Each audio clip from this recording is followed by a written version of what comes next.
So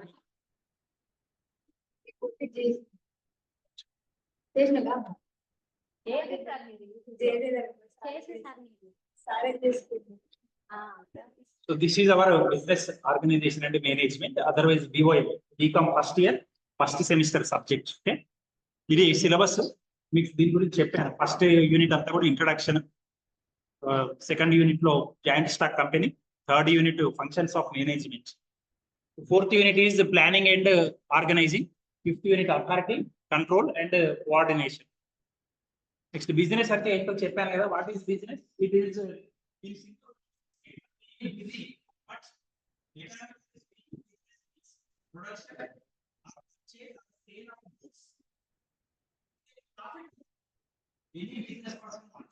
profits. Nobody wants to incur loss. A business వ్యక్తి అయినా కానీ వ్యాపారస్తులైనా కానీ ఏమనుకుంటారంటే లాభం రావాలి అనుకుంటారు, అంతేగాని నష్టం రావాలని అనుకుంటారు. వ్యాపారం యొక్క ప్రధాన ఉద్దేశమే లాభార్జన, అది ప్రధాన ఉద్దేశం. ఓకే. సో హ్యూమన్ యాక్టివిటీస్ రెండు రకాలు అనుకున్నాం.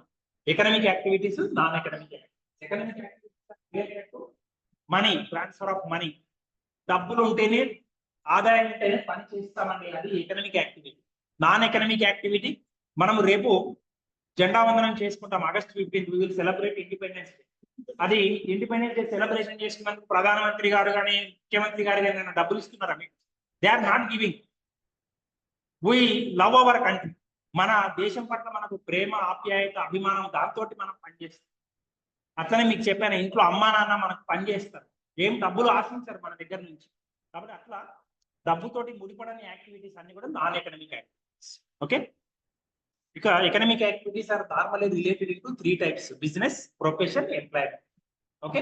So business I told no it is related to production, sale and purchase of goods, వ్యాపారం. ఇక వృత్తి, ప్రొఫెషనల్ అంటే మొన్న చెప్పాను గతంలో, profession is related to skill, skill in a particular subject. ఉండదు. Don't do like that. Okay. Next, employment. Employment అంటే ఏం చెప్పాను? It is a relation between employer and employee. Employer ఏది చెప్తే అది ఎంప్లాయీ చేయాలండి, నేను చేయను అంటానికి లేదు. Employer will give appointment order. Employment conditions అన్ని ఎంప్లాయర్ చెప్తాడండి. ఇప్పుడు నేను ప్రిన్సిపల్ గారు చెప్పినట్టుగా చేయాలి. ఈ క్లాస్ టైం టేబుల్ వేసి ఈ క్లాస్కి వెళ్ళాలి అంటే వెళ్ళాలి. నేను ఎప్పుడు రిటైర్ కావాలి, ఏం చేయాలి అని మొత్తం ప్రిన్సిపల్ గారు ఇచ్చిన ఆర్డర్ ప్రకారం ఉంటుంది ఎవ్రీథింగ్. సో దట్ ఈస్ మరి దానికి ప్రిన్సిపల్ గారు ఏం చేస్తారు, నాకు హీ విల్ పే శాలరీ, నాకు జీతం ఇవ్వటం అనేది జరుగుతుంది. కాబట్టి దట్ ఈస్ ఎంప్లాయ్మెంట్. ఇది employer employee relationship will be there. Okay. So business definition నేను మీకు చెప్పాను నేను. Then characteristic features of business, ఇవన్నీ కూడా చెప్పాను కదా మనం. It is related to goods and services, production or exchange. Continuity ఉండాలి, రెగ్యులారిటీ ఉండాలని చెప్పాను. ఏదో ఈ రోజు ఒకటి రోజు నేను నా దగ్గర ఉన్న పాత వస్తువు ల్యాప్టాప్ మీకు చూపిస్తున్నావు, 5 ఏళ్ళు వాడి అమ్మి వేరేది తీసుకుంటా, అంత మాత్రం చేత నేను ల్యాప్టాప్ లో బిజినెస్ చేస్తున్నట్టు కాదండి. Okay. So there should be continuity, regularity doing activity. ప్రతిరోజు అది కొనడం, ప్రతిరోజు అది అమ్మటం అనేది నా యొక్క వృత్తి అయి ఉండాలి, నా యొక్క అలవాటు అయి ఉండాలి. అట్లయితేనే బిజినెస్ అని అనబడుతుంది. ఓకేనా. Always there is a risk in business. Risk అంటే మొన్న ఏం చెప్పాను, ఛాన్స్ ఆఫ్ గెటింగ్ లాసెస్, నష్టం రావడానికి ఉన్న అవకాశాన్ని రిస్క్ అని. సో బిజినెస్ లో ఎక్కువ రిస్క్ అనేది ఉంటుంది. ఈ రోజు లాభం ఉంటే రేపు లాభం ఉంటుంది అనేది ఉండదు. Okay. So creation of utilities, కొత్త ప్రయోజనాలను సృష్టిస్తుంది వ్యాపారం అని. Okay. It is economic activity. నేను ఇంతకుముందు చెప్పినట్టుగా always it is related to money. Business man ఎవరైనా సరే ఫ్రీగా ఇస్తారని చెప్పరు. నువ్వు చిన్న పెన్ను కొన్నా కానీ ఈ రోజు డబ్బులు లేవంటే ఏమంటాడు, రేపే వచ్చి డబ్బులు ఇచ్చి తీసుకోంటాడు, అంతేగాని ఫ్రీగా తీసుకో అన్నాడు. Okay, so it is always related to, it is an economic activity. Similarly, it is business is a social institute. అంటే సంఘంలో చేసే పని అండి బిజినెస్ అనేది.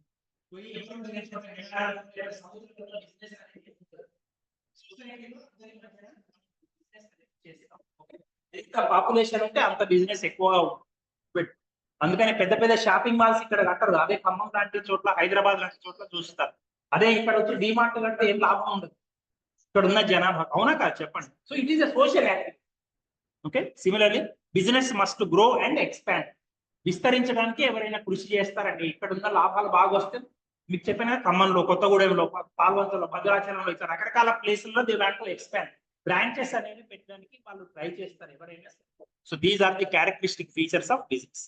చూడండి, ఇవి మీకు మొన్న యముల రూపంలో చెప్పారు. Resources required, money is required, material is required, manpower is required, machinery is required, management is required. ఈ 5 M's అనేది మీకు నేను చెప్పడం జరిగింది. ఓకే, ఆబ్జెక్టివ్స్ కూడా చెప్పాను కదా మీకు. Economic objectives, social objectives, human objectives, national objectives, other objectives అని. బిజినెస్ అనేది ఈ లక్ష్యాలు చేరుకునే విధంగా ఉండాలండి. ప్రతి దానికి రికార్డు. డబ్బు సంపాదించడం ఒకటే లక్ష్యం ఉండదండి. చూడండి, మీరు నేను చెప్పినట్టుగా డిమార్ట్ తో మీరు మోర్ షాప్ కు పోతే ఎంతమందికి ఉద్యోగం కల్పిస్తున్నారని చెప్పండి. 100 మంది పనిచేస్తున్నారు. నేను మీకు చెప్పాను, అక్కడ ఖమ్మంలో SRN విజయనగర కాలేజీలో పనిచేసే కొద్దిమంది స్టూడెంట్స్, 10-15 మంది స్టూడెంట్స్ పార్ట్ టైం జాబ్స్ చేస్తారు. డిమార్ట్ లో కావచ్చు, చెన్నై షాపింగ్ మాల్ కావచ్చు, సౌత్ ఇండియా షాపింగ్ మాల్ కావచ్చు, చాలా ఉన్నాయి కదా. అట్లా ఎంతో మందికి ఎంప్లాయ్మెంట్ ఆపర్చునిటీస్ కల్పించడం అనేది కూడా ఒక లక్ష్యం అయ్యి బిజినెస్. ఓకే, దీన్ని చూడండి, these are known as key stakeholders. Stakeholder means who is going to be affected by that business, who is interested in business. చూడండి, మన వ్యాపారం అంటే ఎవరెవరు శ్రద్ధ చూపుతారో, ఆసక్తి చూపుతారంటే దాని మీద ప్రభావం ఎవరి మీద అయితే పడుతుందో వాళ్ళందరూ ఆసక్తి చూపుతారండి. ఓకే, ఎవరెవరు ఓనర్స్ కి ఇంపార్టెంట్ కదండి. బిజినెస్ లాస్ అయితే వాడు ఓనరు, మనం పేపర్లలో చూస్తుంటాం, టీవీలలో చూస్తుంటాం, చాలాసార్లు ఆత్మహత్యలు చేసుకుంటాం. పెట్టుబడి పెట్టిన వాళ్ళకు లాస్ వచ్చింది అనుకోండి, అప్పులు ఇచ్చిన వాళ్ళు ఊరుకోరు కదా, ఇంటి మీద పడతారు, తిడతారు, బూతులు తిడతారు, అమానా బూతులు తిడతారు, కేసులు పెడతారు. అవన్నీ తట్టుకునే వాళ్ళు ఉంటారు, తట్టుకోలేని వాళ్ళు దే విల్ కమిట్ సూసైడ్, ఆత్మహత్యలు చేసుకుంటారు. కాబట్టి owners they are first and foremost interested in business. That is known as stakeholder. Stakeholder means who is affected, who has a relation to that activity. Okay, next creditors. Creditor అంటే ఎవరంటే who gives loan to a business organization or any person. వాళ్ళు అప్పించినోడు జాగ్రత్తగా చూసుకుంటాడు. నీకు ఎవరన్నా 1000 రూపాయలు ఇచ్చాడు అనుకో, అది నువ్వు ఇచ్చే వరకు నేను జాగ్రత్తగా చూసుకుంటాను ఖచ్చితంగా. ఎందుకంటే తిరిగి రావాలంటే ఒక బతుకు. అవునా కాదు? నీకు ఏమైనా అయిందా, ఊళ్ళోనే ఉన్నావా లేదా అని చాలా జాగ్రత్తగా గమనిస్తుంటాడు. చాలా పెద్ద మొత్తంలో డబ్బులు ఇచ్చారనుకోండి, చాలా జాగ్రత్తగా చూస్తూ. ఓకేనా? సడన్ గా చనిపోతే ఆ డబ్బులు వచ్చే నమ్మకం ఉండదు మీద. ఇంట్లో ఉన్న వాళ్ళు ఇస్తారని గ్యారంటీ ఉండదు దానికి. ఇప్పుడు ఒక ఫ్రెండ్ మీ దగ్గర అర్జెంట్ గా అవసరమయ్యి ఓ 10 ఏళ్ల తర్వాత మీరు ఉద్యోగంలో సెటిల్ అయినారండి, డబ్బులు సంపాదించుకున్నారు, 1 లక్ష రూపాయలు తీసుకున్నాడు. మీరేమి హామీ పత్రం రాసుకోరు కదా ఫ్రెండే అని చెప్పి. You will give freely without any document, any promissory note you are going to give. ఏమైతుంది, అతను చనిపోతే, ఆ వ్యక్తి చనిపోతే దానికి ఏమి ఒక డాక్యుమెంట్ ఉండదు, ప్రూఫ్. కాబట్టి మీరు చాలా జాగ్రత్తగా గమనిస్తున్నారు ఆ వ్యక్తి బ్రతికే ఉన్నాడు, ఆరోగ్యం ఎట్లున్నది ఏంటి అని. Okay, so creditors are stakeholders, they are interested in the business. Similarly employees అంటే ఎవరంటే ఉద్యోగస్తులు, అక్కడ పనిచేసేవాళ్ళు.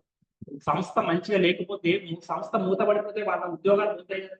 they will come out of the business organization, they do not have any employee. ఇప్పుడు ఉద్యోగ అవకాశాలు ఏమి ఉండకుండా బయటికి నిరుద్యోగిగా మారాల్సి ఉంటుంది. అందుకని మనం ఏదైతే సంస్థలో పనిచేస్తున్నామో అది చల్లగా ఉండాలని, అంతేగాని దానికి లాస్లో వచ్చి సంక్రాంతి కోరుకోదు. Because we are going to be effect.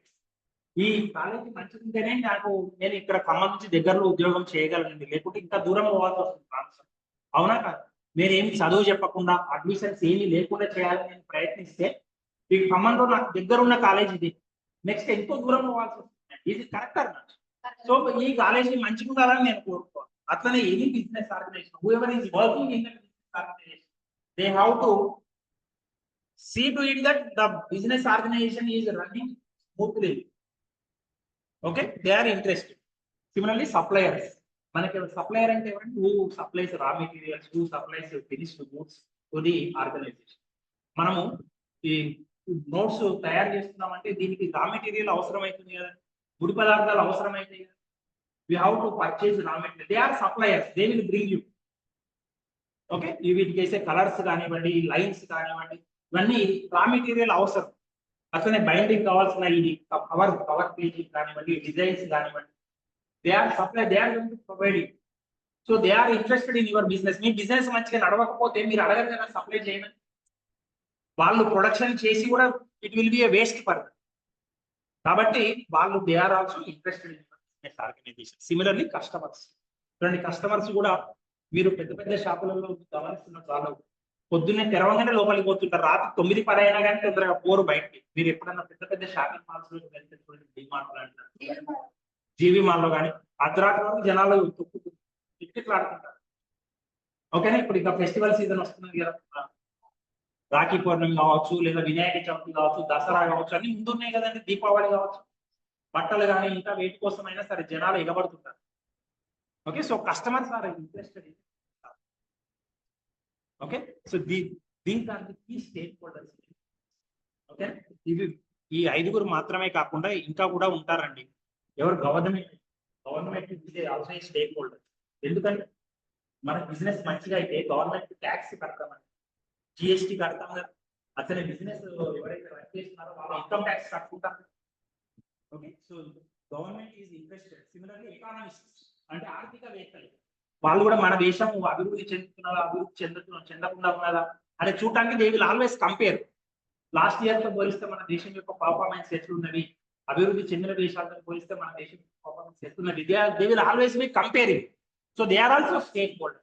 So apart from these 5, government will be interested. Similarly economist, ఆర్థికవేత్తలు కూడా మన దేశం యొక్క సంస్థల గురించిన స్థితిగతులను పరిశీలిస్తారు. ఓకే, సోషల్ రెస్పాన్సిబిలిటీస్ అంటే సామాజిక బాధ్యతలు. చూడండి, ఇంతకు ముందు అనుకున్నట్టుగా వ్యాపార సంస్థ కావచ్చు, ఏ సంస్థ కావచ్చు, లాభార్జన ఒక్కటే ఉండదండి, రకరకాల రెస్పాన్సిబిలిటీస్ ఉంటాయి, సామాజిక బాధ్యతలు ఉంటాయి. ఏంటి? కస్టమర్స్ జాగ్రత్తగా చూసుకోవాలి. అంటే కస్టమర్స్ కి మంచి క్వాలిటీ ప్రొడక్ట్ అంటే లెస్ చీప్ ప్రైస్ ఇవ్వాలి, అది సామాజిక బాధ్యత. అంటే cheaper price, business organizations should provide quality goods to the customers. ఇప్పుడు మీరు పేపర్లు చూస్తే, మీరు ఎంతమంది పేపర్లు చూస్తారో నాకు తెలియదు, చూస్తారండి పేపర్స్? చూడరా? ఆన్లైన్ పేపర్స్ చూడరా? ఆన్లైన్ ఎడిషన్స్ వస్తుంటాయి. మీరు ఇప్పుడు చూస్తే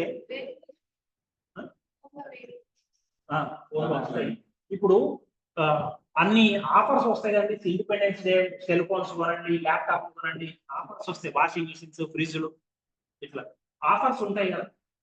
అంటే ఆఫర్స్ అప్పుడు ఏం చేస్తారు? తక్కువ ప్రైస్ తగ్గిస్తారు కదా, they will reduce price. 1+1 offers ఉంటాయి. ఇప్పుడు మొన్న మీరు చూసారు, ఆషాఢ మాసం అయిపోయింది, ఆషాఢంలో కేజీ సేల్ అంటే ఇచ్చారు. So that is social responsibility towards customers. వినియోగదారులు మంచిగా చూసుకుంటే వినియోగాలు attract. That is one of the social responsibility features of the business organisation. Similarly employees ని మంచిగా చూసుకోవాలండి. ఇప్పుడు ఈ అమ్మాయి చాలా బాగా పనిచేస్తుంది. ఓకే, ఈ అమ్మాయిని మంచిగా చూసుకోలేదు అనుకోండి, ఆర్గనైజేషన్ ఏం చేస్తుంది? నెక్స్ట్ ఎవరు అవకాశం ఇస్తే ఇక్కడ రిజైన్ చేసి అక్కడికి వెళ్ళిపోతుంది. అమ్మాయి నువ్వు రా, మంచిగా రా, నేను ఎక్కువ జీతం ఇస్తాను, మళ్ళీ ఫస్ట్కే ఇస్తా జీతం. ఈమెకి ఇప్పుడు ఇక్కడ పని చేస్తుంటే తక్కువ జీతం ఇస్తున్నారు, అది కూడా ఎప్పుడు వస్తుందో తెలియదు. So they are not treating employees in a proper way. మంచిగా చూసే వాళ్ళ దగ్గరికి షిఫ్ట్ అవుతారండి. అందుకని ఎంప్లాయీస్ కూడా జాగ్రత్తగా చూసుకో. Okay, then environment. మీకు మొన్న చెప్పాను కదా, పాల్వంచ KTPS దగ్గరికి పోయినా కానీ, సింగరేణి కాలేజ్ పోయినా కానీ ఎన్నో చెట్లు నాటుతారండి. They will plant so many trees, saplings. Why? They have to protect environment. That is a social responsibility. అది ప్రొటెక్ట్ చేయకపోతే లైసెన్స్ ఇవ్వరండి, గవర్నమెంట్ లైసెన్స్ ఇవ్వరు. ఎందుకంటే ఒక ఫ్యాక్టరీ స్థాపిస్తే ఎంతో పొల్యూషన్ వస్తుంది. Pollution will be generate. In order to reduce pollution, trees are required. కాబట్టి నువ్వు ట్రీస్ పెడితేనే, చెట్లు పెడితేనే నీకు పర్మిషన్ ఇస్తారు. They have to show. వాళ్ళకు ఉన్న మొత్తం ల్యాండ్ లో 33% 40% వాళ్ళు చెట్లు పెంచి చూపించాలి. They have to grow. Otherwise they will not give licence. Government licence ఇవ్వదు, government will not permit. Okay, similarly investors ని కూడా జాగ్రత్తగా చూసుకోవాలి. Investor means the person who gives loan to the organisation, who invest capital in the organisation. మనకు డబ్బులు ఇచ్చిన వాడిని జాగ్రత్తగా చూసుకోవాలండి. మనం జాగ్రత్తగా చూసుకోవడం అంటే ఏం చేయాలి? వాడికి ఇంట్రెస్ట్ ఎప్పుడైతే ఇస్తామని హామీ ఇచ్చామో ఇంట్రెస్ట్ అప్పుడు ఇవ్వాలి. అసలు మొత్తం ఎప్పుడైతే ఇస్తామని చెప్పామో అప్పుడు ఇవ్వాలి. So whatever interest that we promised, we how to pay them interest in time. Similarly principal amount also, అసలు మొత్తం కూడా ఎంతైతే ఇస్తామని చెప్పామో, ఎప్పుడైతే ఇస్తామని చెప్పామో అప్పుడు అన్ని వాయిదాలలో ఇచ్చేసేది. That is a responsibility of the business. Okay, similarly suppliers కూడా మనం, సప్లయర్ ఏం చేస్తాడండి? మనకు ఫస్ట్ వస్తువులు ఇస్తాడు, తర్వాత మనం డబ్బులు ఇస్తాం నార్మల్. ఓకేనా, కొన్ని లక్షలు కొన్ని కోట్ల బిజినెస్ చేస్తుంటాం. డైలీ మన మీద నమ్మకంతో సప్లై చేస్తాడు, తర్వాత డబ్బులు తీసుకుంటాడు. కాబట్టి మనం ఏం చేయాలి, అతని నమ్మకాన్ని అమ్ము చేయకుండా, నమ్మకాన్ని నాశనం చేయకుండా, ముడి పదార్థాలు తీసుకున్న తర్వాత మన పని అయిపోయిందని ఎన్ని రోజులలో అయితే ఇస్తామని చెప్పామో అప్పుడు you have to return the money. Okay, similarly competitors అంటే ఎవరండి? అదే పోటీ, ఎవరైతే మనకు పోటీగా సంస్థలు స్థాపించారో వాళ్ళ పట్ల కూడా మనకు బాధ్యత ఉంటుందండి. మనం సినిమాలలో చాలా టీవీ సీరియల్లో చూస్తుంటారు, పోటీదారులను చంపేస్తుంటారు, ఏదో విషయం చేస్తుంటారు. వాడు ఇప్పుడు వేలం పాట సమయానికి రాకుండా చేస్తారు. అవునా కదా, మీరు సినిమాలలో చూస్తుంటారు, టీవీ సీరియల్ రోజు చేసేది అదే, అన్ని దౌర్భాగ్యం పని. టీవీ సీరియల్లో ఒకటి కరెక్ట్ అయింది చూపించారండి, సమాజం ఎత్తుండాలని ఒకటే చూపించారు. అందరూ విలన్సే, ఆడవాళ్ళు విలన్స్ గా చూపిస్తుంటారు.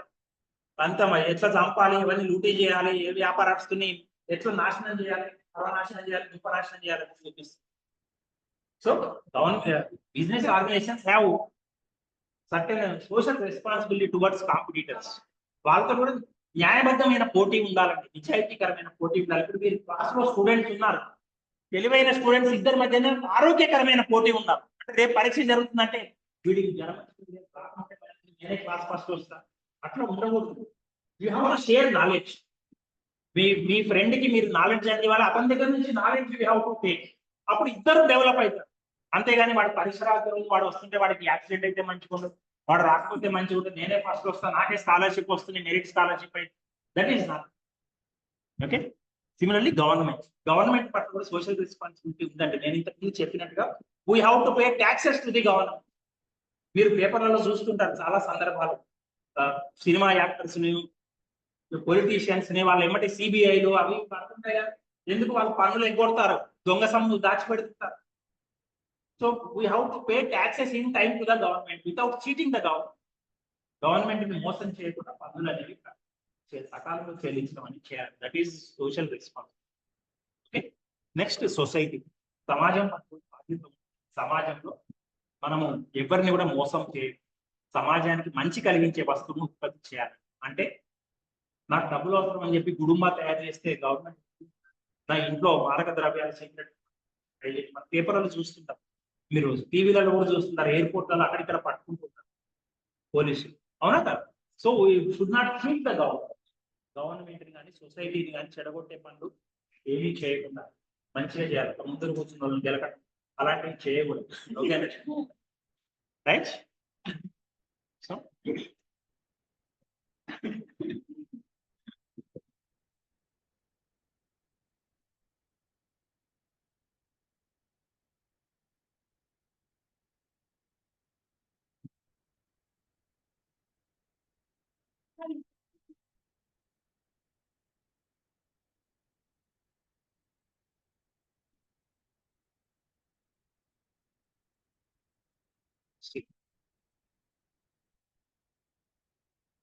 చూడండి, this is interaction among owners, employees, customers, suppliers and creditors. అంటే ఓనర్స్, బిజినెస్ ఓనర్స్ కి, ఎంప్లాయీస్ కి, కస్టమర్స్ కి, సప్లయర్స్ కి, క్రెడిటార్స్ కి ఎట్లా రిలేషన్షిప్ ఉన్నది మీరు చూడొచ్చు. చూడండి, ఓనర్స్ ఆఫ్ ద ఫార్మ్ వాళ్ళు ఎవరి సహాయంతో బిజినెస్ రన్ చేస్తారంటే they will run with the help of employees. ఉద్యోగస్తులు లేకపోతే పని చేయలేరండి. ఇప్పుడు నిన్న ఎక్కువ క్లాసులు జరగలేదు కదా, ఎందుకంటే ఉద్యోగస్తులు నిన్న రాలేదు, ఎక్కువ సెలవులు నిన్న రాలేదు. ఓకే, వితౌట్ ఎంప్లాయీస్ ఆర్గనైజేషన్ తినట్టు. ఓకేనా, అట్లనే వీళ్ళు కలిసి ఎవరికి కృషి చేస్తారంటే they will help the customer. Okay, అట్లనే ఈ ఎంప్లాయీస్ కానీ బిజినెస్ ఆర్గనైజేషన్ కానీ ఎవరి మీద ఆధారపడి ఉందండి, క్రెడిటార్స్ మీద, సప్లయర్స్ మీద ఆధారపడి ఉంది. ఓకేనా, క్రెడిటార్స్ డబ్బులు ఇవ్వలేదు అనుకోండి, వ్యాపారస్తుడు సకాలంలో జీతాలు ఇవ్వలేడు, ఉద్యోగస్తుడు జీతాలు ఇవ్వకపోతే ఉద్యోగాలు చేసేవాడు చేయడు కదా. ఇప్పుడు నేను ఇంతకుముందు అమ్మాయి ఎగ్జాంపుల్ చెప్పాను, అమ్మాయి మంచిగా పనిచేస్తుంది కానీ టైంకి జీతం ఇవ్వకపోతే ఏం చేస్తుంది, ఒక 2 నెలలు చూసి 3వ నెల బంద్ చేసి ఎవరికి ఎక్కువ డబ్బులు ఇస్తారో టైంకి ఇస్తారో వాళ్ళ దగ్గర వెళ్ళిపోతుంది. ఇది correct. Okay, they will shift employment. Okay, చూడండి, సప్లయర్స్ కూడా ఏంటి, టైం సకాలంలో అందజేయాలి. ఇప్పుడు మనం రేపు ఆగస్టు 15th కి జెండా వందనం చేయాలి, మంచిగా అని కట్టుకోవాలి. అటెండర్ ఏం చెప్తాడు, నేను సాయంత్రం రెడీ చేస్తాను, సాయంత్రం చేయలేదు అనుకోండి, రేపు పొద్దున ప్రిన్సిపల్ గారు ఎగరేయలేదు జెండా. సప్లై అనేది లేకపోతే ఏదైతే ప్రొడక్షన్ ఆగిపోతుందండి, you cannot function. Okay, this is the interaction between various items, various units that are associated with. Okay. అంటే మీరు గోపాలకి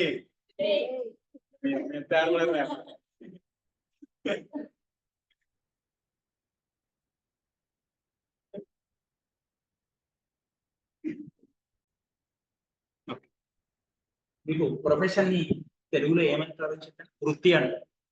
మీకు మన డాక్టర్ గురించి చెప్పండి. డాక్టర్ అదే ఇప్పుడు ఇంట్లో అమ్మకి చేత కాలేదనుకోండి, ఎవరైనా పిల్లలు ఊడుస్తారు. అంతేగాని డాక్టర్కి చేత కాకపోతే వచ్చి ఇంజక్షన్ వాళ్ళ పిల్లలు చేస్తారు. Because it is a profession. దాంట్లో ఒక నాలెడ్జ్ ఉండాలి. నాలెడ్జ్ చేయలేదు. అదే ఊడ్చడం కొంచెం అటు ఇటుగా ఊడుస్తారు. అమ్మ ఊడ్చినంత నైపుణ్యంతో ఊడవలేకపోయినా యూ కెన్ మేనేజ్. కానీ అదే ఇంజక్షన్ ఇస్తారని వాళ్ళ 6 సంవత్సరాల పాప వచ్చింది అనుకోండి, నేను అమ్మ ఊడకపోతే నేను ఊడుస్తా, ఇంట్లో అతనే అమ్మ ఇంజక్షన్ చేస్తే నేను చేస్తా అని because that is related to knowledge. ఒక జ్ఞానం ఉంటేనే ఆ పని చేయగలరండి, లేకుంటే చేయలేరు. Okay. Similarly formal acquisition of knowledge. Formal acquisition అంటే అది సిస్టమేటిక్ గా మనం ఒక కాలేజీలో ఎన్రోల్ అయ్యి నేర్చుకోవడం, కొత్తగా వచ్చేది కాదు. ఓకేనా. సిమిలర్లీ ప్రొఫెషనల్ అసోసియేషన్, మనం ఒక వృత్తిపరమైన సంస్థతోటి సంబంధం కలిగి ఉంటాం. చూడండి, డాక్టర్లకు అసోసియేషన్స్ ఉంటాయి, IAS officers association, teachers association. అంటే ఒక సంఘానికి సంబంధించి మనం we will be associated with that associations. Okay, with that organizations. Similarly, ethical codes ఉంటాయి. ఎథికల్ కోడ్స్ అంటే నీతి పరంగా ఏవైతే చేయాలనో అవి చేయాలండి. నీతికరమైన ఎథిక్స్ ఫాలో కావాలి ప్రొఫెషన్ లో. ఇప్పుడు డాక్టర్ ఎథిక్స్ ఏమండి, మనం ఏ పర్సనల్ ఇబ్బంది ఉన్నా చెప్పుకుంటామండి ఓపెన్. అవునా కాదు? నా శరీరంలో ఎటువంటి ఫాల్ట్ ఉన్నా నేను నా మిత్రుడికి చెప్పలేను, కానీ డాక్టర్కి చెప్తానండి. అది తీసుకొని పోయి డాక్టర్ బయట చెప్పాడు అనుకోండి, అది మంచి పద్ధతి కాదు. అవునా? Is it correct? So they are ethics. మనము ఏ ఇబ్బంది ఉన్నా సరే ఓపెన్ గా చెప్తాము. Similar doctors should not disclose it. నాకు శారీరకంగా ఏవైతే ఇబ్బందులు ఉన్నాయో చెప్తే అవి పోయి డాక్టర్లు బయట చెప్తే బాగుండదు. Certain ethical codes. Similarly service mode. Always profession should be related to service mode. డాక్టర్లు మనం ఈ రోజులలో అది జరగట్లేదండి. సర్వీసు సేవాభావంతో ఉంటున్నారండి డాక్టర్స్. చాలా మంది ఉండట్లేదు, కొద్ది మంది మాత్రం ఉన్నారు, అందరినీ అనట్లేదు. Only some are going to be helping in a service motive. Otherwise majority of them are profit motive అని జస్ట్ బిజినెస్ లెక్కనే చేస్తున్నారండి. సమాజంలో రెండు సేవాభావంతో ఉండాలండి. అవి రెండు కూడా బిజినెస్ మోటివ్ అయిపోయినాయి. ఏంటంటే విద్య, వైద్యం. విద్య కూడా చూడండి ఎన్ని లక్షలు కోట్లు సంపాదించుకుంటున్నారు. అట్లానే వైద్యం కూడా అంతే కదండి. ఇది కరెక్ట్ అన్నారు. కోట్లు సంపాదించుకునే ఉద్దేశంతో చేస్తున్నారు తప్ప ఎవరు సేవాభావంతో చేయట్లేదు. So these are the differences between business, profession and employment. చూడండి, కమెన్స్మెంట్ ఆఫ్ బిజినెస్ కి, అతని క్వాలిఫికేషన్స్ కి, అతని నేచర్ ఆఫ్ యాక్టివిటీకి, ఇన్వెస్ట్మెంట్ కి, ఈ 4 ప్రధానమైన అంశాలలో ఈ మూడింటి మధ్యన తేడాలు ఉంటాయి. బిజినెస్ కు కమెన్స్మెంట్, నేను ఇంట్లో పాంటేలా పెట్టుకుంటా అంటే దానికి ఏమి లైసెన్స్ అవసరం లేదండి, జస్ట్ జిఎస్టీ ఏదైనా తీసుకుంటే చాలు. ఓకేనా. అట్లానే కానీ ప్రొఫెషన్ లో కానీ ఎంప్లాయ్మెంట్ లో కానీ కంపల్సరీ క్వాలిఫికేషన్ ఉండాలి. నేను టీచర్ చెప్తున్నాను అంటే నాకు క్వాలిఫికేషన్స్ ఉన్నాయి కదా, నాకు ఒక రిటర్న్ టెస్ట్ అయింది కదా, నాకు ఇంటర్వ్యూ అయింది కదా. Only after that I am given employment offer.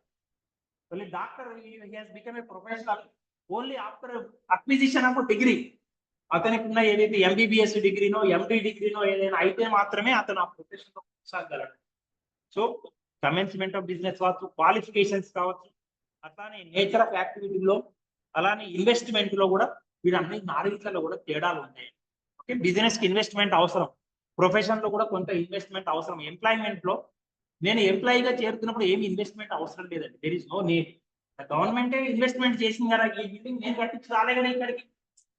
Government has constructed, I'm working as employee. అదే నేను ఇంత పెద్ద స్థలంలో బిజినెస్ చేసుకోవాలంటే నేనే ఇన్వెస్ట్మెంట్ చేయాలి. I have to invest money, I have to construct. So in business and employment profession certain differences exist. Okay. చూడండి, business activities మీకు మొదటి రోజు మనం first day I have told what is industry, what is commerce, trade and AIDS to trade. మీకు industry అంటే ఏం చెప్పానంటే production ఉండేది ఇండస్ట్రీ, ఫ్యాక్టరీ అంటారని చెప్పాను మనం నిజ జీవితం. ఓకే, అట్లానే ఇండస్ట్రీలలో ఈ 5 types of industries are there. First one is genetic industry. Genetic industry అంటే పశువులను జంతువులను పెంచి దాని ద్వారా ఆదాయాన్ని సంపాదించుకుంటే that is known genetic industry. It is related to reproduction of animals and plants. చూడండి, కోడిగుడ్డు, కోళ్ళు, మేకలు, గొర్రెలు, వాటి యొక్క సంతానాన్ని అభివృద్ధి చేయించి వాటిని అమ్ముకొని వాటి ద్వారా జీవనం సాగించడం. అట్లనే వృక్షాలు, చెట్లు, నర్సరీ, వర్షాకాలం ఇట్ ఈస్ రైనీ సీజన్. ఈ నర్సరీ వాళ్ళు ఏం చేస్తారు, మొక్కలను మళ్ళా పెంచి వాటి విత్తనాలను సేకరించి వాటిని పెంచి కొంత అయినాక మనం అమ్మడం. So genetic industry is related to reproduction of plants and animals related to. Okay, దాన్ని తెలుగులో ప్రజనన పరిశ్రమ. Next extractive industry. Extract means to take out from earth. మనకు భూమిలో రకరకాల గనులు ఉన్నాయండి. ఇప్పుడు నేను పెట్టుకున్న ఉంగరం కావచ్చు, వేసుకున్న గొలుసు కావచ్చు, మీరు పెట్టుకున్న ఆభరణాలు అవన్నీ కూడా భూమిలోంచి బయటికి తీసినాయి కదా. That is extractive. Extract means to bring out beneath the surface of the earth. భూమి లోపల ఉన్న ఖనిజాలను వెనక్కి తీసి దాని మీద ఆధారపడ్డ పరిశ్రమ ఏదైతే ఉందో దానిని ఎక్స్ట్రాక్టివ్ ఇండస్ట్రీ అంటారు. ఉద్గ్రహణ పరిశ్రమ అంటారు తెలుగులో. ఓకే, అట్లానే మీరు మనము సత్తుపల్లి వైపు బొగ్గు గనులు ఉన్నాయి కదా, దట్ ఈస్ ఎక్స్ట్రాక్టివ్. భూమి లోపల ఉన్న బొగ్గు తీసి దాని ద్వారా ఆదాయాన్ని ఆర్జించుకునే ఉద్దేశం. Okay, then you have manufacturing.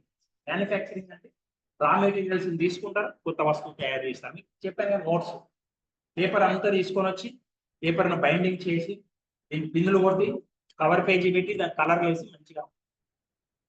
Okay, pen raw material అవసరం అయితే దీనికి. ఓకే, ప్లాస్టిక్ కావచ్చు, ఇంక్ కావచ్చు, డిజైన్ కలర్స్ కావచ్చు, పెయింటింగ్ కావచ్చు, ఇవన్నీ కూడా తీసుకొని వస్తారు. With they will assemble and they will resell. Okay, so that is manufacturing. Means converting raw materials into finished products. ముడి పదార్థాలను తుది వస్తువులుగా చేసి అమ్మడమే manufacturing industry. Okay, next is constructive industry. మనం కాలేజ్ కాంపౌండ్ వాళ్ళు కడుతున్నారు కదా, దట్ ఈస్ కన్స్ట్రక్టివ్ ఇండస్ట్రీ అంటే నిర్మాణం చేయడం. ఓకే, బిల్డింగ్ కడుతున్నారు, మీకు కోదాడ టు ఖమ్మం హైవే కడుతున్నారు కదా, that is constructive industry. Okay, కొత్త కొత్త రోడ్లు, భవనాలు నిర్మించడం, ఆనకట్టలు నిర్మించడం, డ్యామ్స్. మొన్న మీరు పేపర్లో చూసిన, టీవీలో వార్తలు చూసిన తుంగభద్ర డ్యామ్ ఒకటి గేటు కొట్టుకొని పోయింది, ఒక డోర్ తెలుసా? మీరు వార్తలు చూస్తే తెలుస్తుంది. సో దాన్ని కన్స్ట్రక్ట్ చేయడం కన్స్ట్రక్టివ్ ఇండస్ట్రీ. కొంచెం వరద ఫ్లో తగ్గిన తర్వాత. Okay, then service industry. చెప్పిన ప్రొఫెషనల్స్ అందించేవి services. Okay, so these are the 5 kinds of industries. Genetic industry is related to reproduction of plants and animals. Extractive industry is related to bringing out resources from beneath the surface of the earth. Then manufacturing industry is related to constructing roads. Manufacturing industry is related to converting raw materials into finished products. ముడి పదార్థాలను తుది వస్తువులుగా తయారు manufacturing. Okay, constructive industry is related to establishment of new roads, new canals, new buildings.